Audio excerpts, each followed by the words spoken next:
"What is real?" asked the rabbit one day when they were lying side by side near the nursery fender before Nana came in to tidy up the room.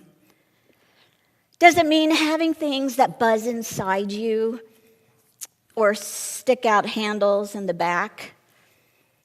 The skin horse said, "Real, it's a thing that happens to you. It isn't how you are made. It's something that happens to you when a child loves you for a long, long time. Not just to play with you, but a child that really loves you. That's when you become real." "Does it hurt?" asked the rabbit. "Sometimes," said the skin horse, for he was always truthful. "When you are real, you don't mind being hurt." "Does it happen all at once, like being wound up, or bit by bit?" he asked. "It doesn't happen all at once," said the skin horse. "You just become. It takes a long time. That's why it doesn't happen often to people who break easily, or have sharp edges, or who have to be carefully kept.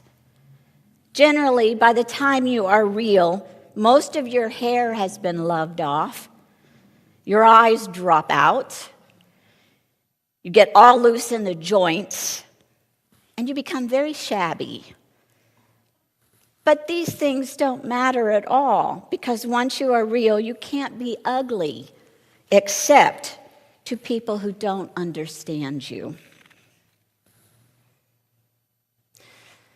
Developing relationships of beauty and authenticity, especially in a community setting such as this, our Unitarian Universalist sacred meeting place, it requires room to make mistakes, time to allow hurts to heal, and then opportunities to deepen friendships.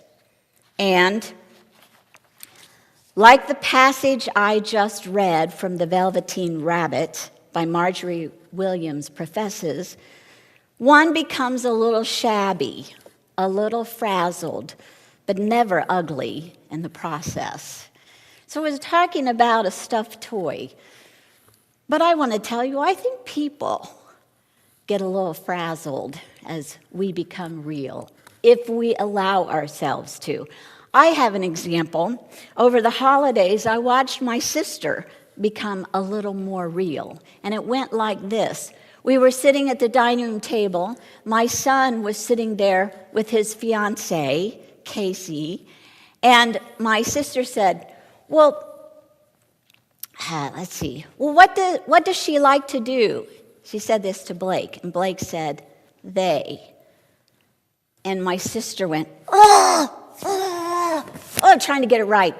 What did they like to do? What do you like to do, Casey? You could tell she was just like pulling her hair out, trying to honor my son's fiancé by giving the correct pronouns. And she literally raised her hand and went, ah! I was like, oh, look at her, becoming all lovable and stuff. Look at that. My sister's becoming more real. That's what I'm talking about. Not just stuffed animals becoming shabby. We too, in our struggles to become, yes, I'll use it, more woke, more appropriate, more loving, more compassionate, we're going to get a little shabby too. We love this community, our place of safety, of learning, of sanctuary. We say our doors are open to all who strive to make meaning in life. We seek other people who won't chastise us for not knowing everything, all things spiritual especially. We are all on journeys, and we seek forgiveness for times when we act like we know things with absolute certainty that others don't. Times when we forget that having a sense of humility makes a person more beautiful. Just an aside, I'll give you a little tidbit, a little hopeful. Try it this week. One of the things to help you become more lovable, more humble, is to use "I could be wrong" at the end of your sentences. For example, it's your turn to do the laundry. Every week I do this laundry and you never do the laundry. But I could be wrong. Or, excuse me, mister, I was in line here, the grocery store first. You butted in front of me. But I could be wrong. Imagine all the ways that simple phrase could invite a conversation and deepen a relationship. Now, all aside kidding this morning, I want to explore an ism. I'm going to explore classism.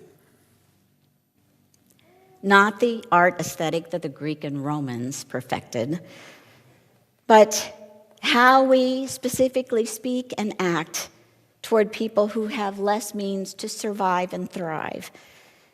How our treatment toward others who are a little different from us keeps us from forming bonds. When we say we want to embrace everyone, there are things that we do in subtle ways that give the message that a person with fewer means becomes less than. Becoming real involves honest introspection and having an open heart.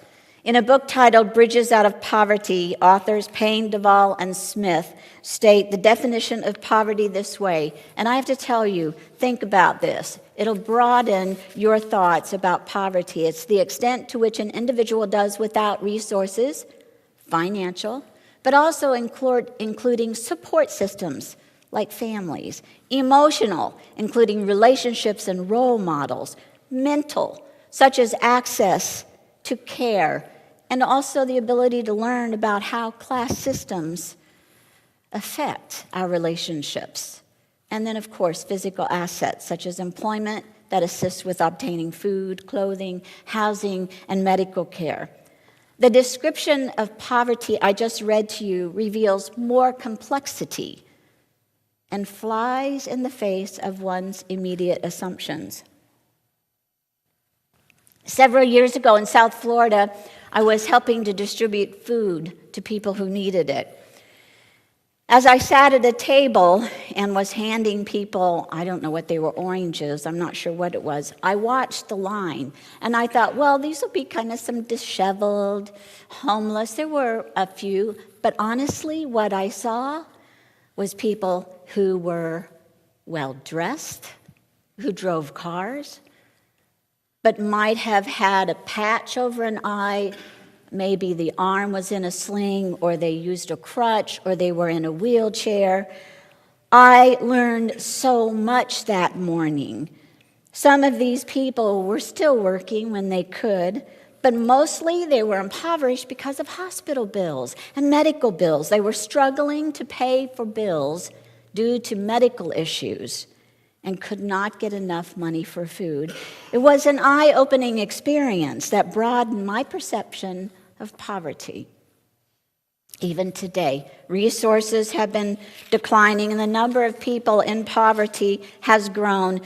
There was data that was released in 2022, 12.4%, this is from the Census Bureau, 12.4% of Americans lived in poverty, and that was up from 7.8% in 2021. Now, so they say that part of it was due to the resources that were given during the time, the COVID shutdowns and closures, but still, doesn't matter. There's still a huge amount of population in these United States, people who are impoverished. It should make every one of us stop and consider what it would be like to be a family of 4 living on $29,000 a year, or to be a single person living on $14,000 a year. I don't know about you, I'm aware of rents in Pinellas County, aren't you? On $14,000 a year, is it possible to rent a place in Pinellas County? From Bell Hooks' book titled Where We Stand, Class Matters, she had this quote: "As a nation, we become passive, refusing to act responsibly towards those who live in poverty here and the working masses who labor long and hard but still have difficulty making ends meet. Most of us make silent judgments about folks who experience poverty. Bell Hooks pointed out that we tend to denigrate those who have little means in life. She wrote that there have been some changes in time about how we treat and talk about people who are impoverished, and yet, in some way, the old ideas are still true. Bell Hooks said, women that people look down on, quote, women who received assistance from the state, I grew up hearing this, women on welfare, they were to be pitied, not because they did not have jobs, but because they did not have men to provide for them, men who would make them respectable. Some of you are old enough, like me, to remember hearing this. Hooks also pointed out that we live in a competitive society. For many people, she said, the thrill of having more is intensified by the presence of those who have less. Ouch. Generally speaking, most people think poverty is unbecoming, regardless of whether poverty is generational or situational. People still have ideas about who is acceptable and who is not. Where is the dignity? Our first principle, where is the dignity and worth in this thinking? A scripture from Matthew has merit. What good will it be for a person or a man if he gains the whole world yet loses his soul? The more our capitalist leanings, the more I fear we are losing our souls.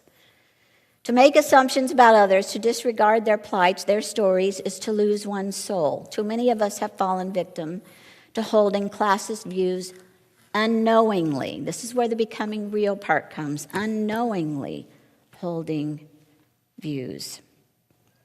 Classism oppresses all individuals regardless of skin color, but it has an especially critical effect on persons of color. Describing her background when she grew up in Oklahoma, Roxanne Dunbar writes of poor whites.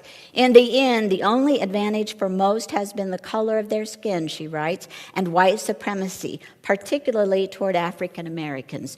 Race privilege has consistently offered poor whites the chance of living a better life in the midst of poverty than their black counterparts. Consider the hierarchy of poor whites versus poor blacks. Here's another one you all have heard. I have heard it. White trailer parks do not carry the same stigma or degradation as a ghetto does. This is Bell Hooks. We need strategies of resistance that establish structures that will enable everyone to have access to basic necessities. In the meantime, we must work to resist our ability to dehumanize the poor. These days, poverty is a source of shame. Remember in the Second or New Testament, the poor were the chosen ones? That was then. This is now. In our society, it is dehumanizing to be impoverished. Now look, I want to stop here and make it clear that what UUC does every month by gathering money for charities results in a lot of money that goes to help people in need through agencies that are created to help finance and support. I'm not talking about this today as degrading anything that we're doing. I'm pointing out mostly that the personal things that we say and do have an effect on others. How are we as a denomination, Unitarian Universalism, doing in an effort to alleviate the pain in these communities? I just mentioned our monthly charity gatherings make a huge difference. Ask Linda what charity sources we give money to every month. Are we living our conviction to welcome all regardless? And again, personal. Do you think we in this room and on Zoom have made classist remarks? Let's take a moment. I'm just going to tell you some remarks that I've heard. I invite you to close your eyes or look down, because this is not a statement from any of you here. This is what I've heard through my 16 years in ministry. They are personal things that have been said. without knowing that it was hurtful. I want to remind you, this might be uncomfortable, but we're going to be like the Velveteen Rabbit. It's okay if we become real and we learn a little bit. Here are some statements that present the presence of classism. You go to consignment shops. My mom said I wasn't raised that way. I'm not like them. I have traveled. I've lived in a lot of places. I'm kind of more worldly. I grew up in the city where there's more culture. They live in hillbilly land. Thank you for laughing. Yes, becoming real can have moments of humor, so you can giggle. He isn't committed to our UU values like I am. After all, he drives an SUV, I own a Tesla. I've heard these. They always bring cookies to the snack table. I don't know why they can't bring healthy snacks like vegetables or fruit trays to coffee hour. Let me remind you, the flip side of that is cookies are less expensive than meat trays and fruit trays and vegetable trays. I would never shop at Walmart. I have higher values than that. The flip side of that is a person can say, I can't afford to go anywhere else. Everyone needs to wear orange today in support of gun rights reform. The flip side of, I can't afford to go out and buy an orange shirt because that's the color of the day. Okay, hold on. Classical music is more appropriate at church than jazz and hip hop. Okay, now I haven't heard that from here, Cheryl. I haven't heard that here. My mother taught me to hold my head up a little higher when I'm around uneducated people. You see, I went to Harvard.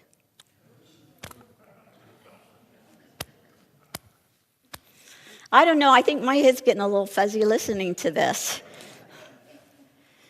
You may open your eyes or look up. Thank you. Thank you for taking a moment to consider these comments. I'm sure you haven't said all of them. I'm sure you haven't said maybe any of them, but pause to think before you say things, how this might reflect classism.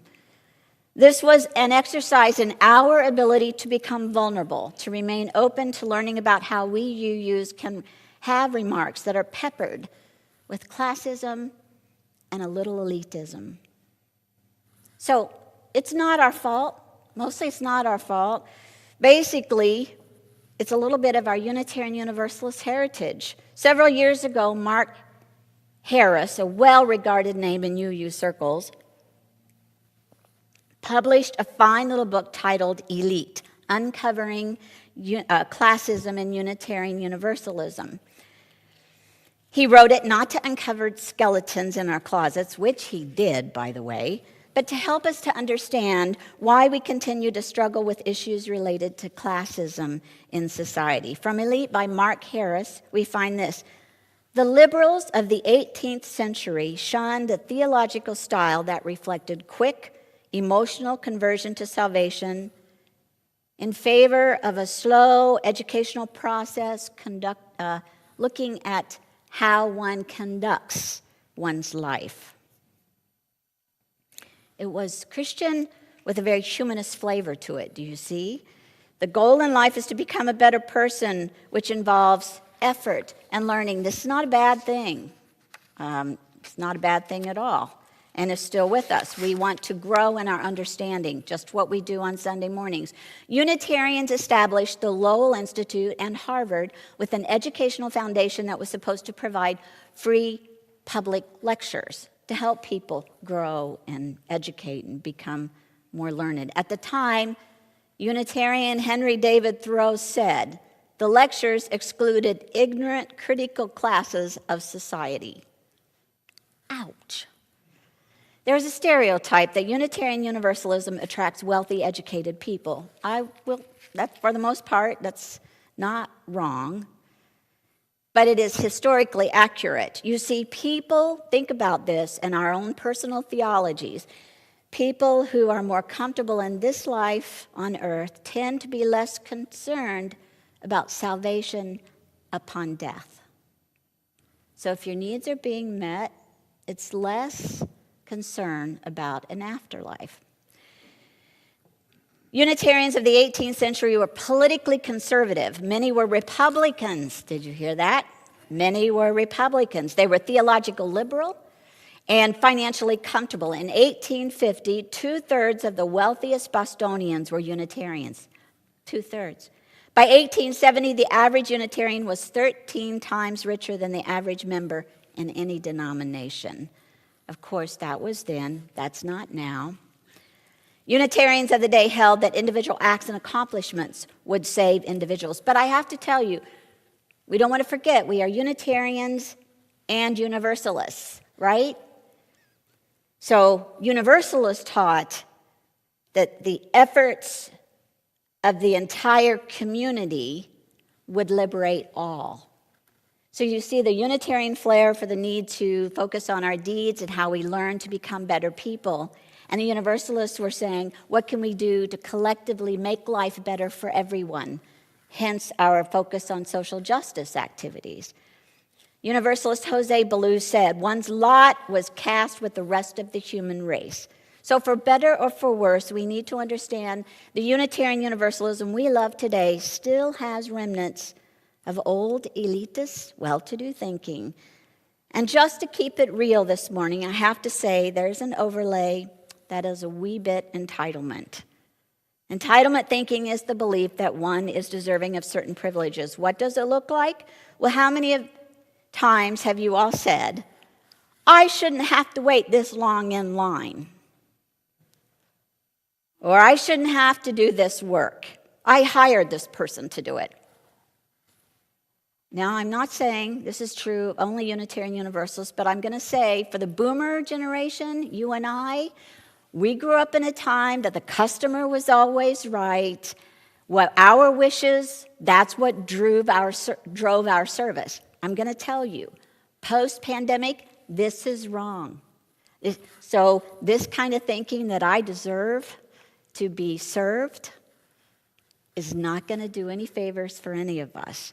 There was a huge shift, and I'm going to talk about it, especially in the ways of employees and employers.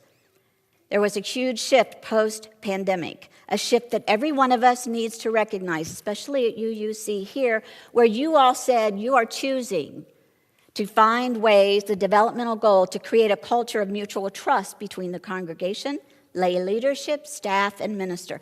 So as I say this, I'm talking about the relationships between the employee, I see this less with me, you all are very kind to me, and the employee and the employer. So post-pandemic workplace, and I have a copy of this in case you want to follow up out on the table. Forbes Online said, post-pandemic workplace, there are 5 shifts that every leader must make. You all, I'm talking to you who are in the leadership. The balance of power shifted from employers to employees. 2, the employee value proposition has shifted from an employer statement where the employer says, you work for me, to the employer saying, will you work with me? Employees favor a hybrid model versus going back to the future where you had to be in the office full time. Our administrator works at home in the afternoon and here in the mornings. That was unusual pre-pandemic. It is pretty much the norm. Employees are rethinking their purpose. They are searching for meaning rather than an activity or a way to make money. They want to be part of an organization's mission.